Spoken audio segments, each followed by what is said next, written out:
Assalamualaikum warahmatullahi wabarakatuh. Perkenalkan, saya Nur Fitri dengan NIM G701220027 dari kelas A. Di sini saya akan membuat video tentang korupsi di sektor publik untuk memenuhi salah satu tugas pendidikan karakter dan anti korupsi. Sebelumnya kita pahami dulu pengertian dari korupsi. Kata korupsi berasal dari bahasa Latin corruptio. Arti kata korupsi secara harfiah adalah kebusukan, keburukan, kebijakan, ketidakjujuran, dapat disuap, tidak bermoral, penyimpangan dari kesucian. Dengan demikian, arti kata korupsi adalah sesuatu yang busuk, jahat, dan merusak. Berdasarkan kenyataan tersebut, perbuatan korupsi menyangkut sesuatu yang bersifat amoral, sifat dan keadaan yang busuk, menyangkut jabatan, instansi, atau aparatur pemerintah, penyelewangan kekuasaan dalam jabatan kerana pemberian, menyangkut faktor ekonomi dan politik, dan penempatan keluarga atau golongan ke dalam kedinasan di bawah kekuasaan. Kemudian kita pahami pengertian korupsi di sektor publik. Korupsi di sektor publik adalah tindakan pejabat publik, baik politisi maupun pegawai negeri, serta pihak lain yang terlibat dalam tindakan itu yang secara tidak wajar dan tidak legal menyalahgunakan kepercayaan publik yang dikuasakan kepada mereka untuk kepentingan pribadi. Salah satu contohnya yaitu sektor pelayanan pajak, merupakan sektor yang sangat rawan terjadi tindak pidana korupsi. Di sana, tempat tersimpannya uang miliaran sampai triliunan rupiah hasil bayar pajak masyarakat, sehingga akan ada saja pastinya oknum yang akan tergoda untuk menggunakannya demi kepentingan pribadi dengan cara apapun. Penyebab terjadinya korupsi di sektor publik itu terdapat dua faktor. Faktor pertama adalah internal dan faktor kedua adalah eksternal. Mari kita bahas terlebih dahulu yaitu faktor internal. Pertama, sifat tamak atau rakus manusia. Korupsi adalah kejahatan yang orang profesional sudah bercukupan tapi serakah, mempunyai hasrat besar untuk memperkaya diri sendiri. Unsur penyebab korupsi pada pelaku semacam itu datang dari diri sendiri. Gaya hidup yang konsumtif, kehidupan di kota-kota besar sering mendorong gaya hidup seseorang.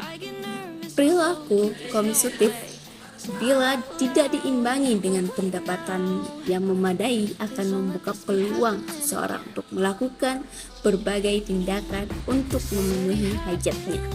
Salah satu kemungkinan tindakan itu adalah korupsi. Kemudian ada aspek sosial. Perilaku korup dapat terjadi karena dorongan keluarga. Kaum behavioris mengatakan bahwa lingkungan keluarga yang secara kuat memberikan dorongan bagi orang untuk korupsi dan mengalahkan sifat baik seseorang yang sudah menjadi traits pribadinya. Lingkungan dalam hal ini malah memberikan dorongan dan bukan memberikan hukuman pada orang ketika ia menyalahgunakan kekuasaannya. Ketiga adalah moral yang kurang kuat. Seseorang yang moralnya tidak kuat cenderung tergoda untuk melakukan korupsi. Godaan itu bisa berasal dari atasan, teman setingkat, bawahannya, atau pihak lain yang memberikan kesempatan untuk itu. Faktor kedua yaitu faktor eksternal. Aspek sifat masyarakat terhadap korupsi pada umumnya, jajaran manajemen selalu menutupi tindak korupsi yang dilakukan oleh segelintir oknum dalam organisasi. Akibat sifat tertutup ini, pelanggaran korupsi justru terus berjalan dengan berbagai bentuk. Nilai-nilai di masyarakat kondusif untuk terjadinya korupsi di antaranya. Pertama, masyarakat kurang menyadari bahwa korban utama korupsi adalah masyarakat sendiri. Kedua, masyarakat kurang menyadari bila dirinya terlibat dalam hal korupsi. Dan ketiga, masyarakat kurang menyadari bahwa korupsi akan bisa dicegah dan diberantas bila mereka ikut aktif dalam agenda pencegahan dan pemberantasan. Terus, ada dalam aspek ekonomi. Dalam rentang kehidupan, ada kemungkinan seseorang mengalami situasi terdesak dalam hal ekonomi. Keterdesakan itu membuat ruang bagi seseorang untuk mengambil jalan pintas, di antaranya dengan melakukan korupsi. Peran mahasiswa terhadap korupsi. Dalam masyarakat, peran mahasiswa adalah sebagai kontrol sosial. Mahasiswa dapat melakukan peran preventif terhadap korupsi dengan membantu masyarakat dalam mewujudkan ketentuan dan peraturan yang adil dan berpihak pada rakyat yang baik, sekaligus mengkritisi peraturan yang tidak adil dan tidak berpihak pada masyarakat. Mahasiswa juga dapat melakukan peran edukatif dengan memberikan bimbingan. Itulah penjelasan mengenai korupsi di sektor publik dan saya. Mohon maaf apabila ada kesalahan baik dari kata maupun dari sikap.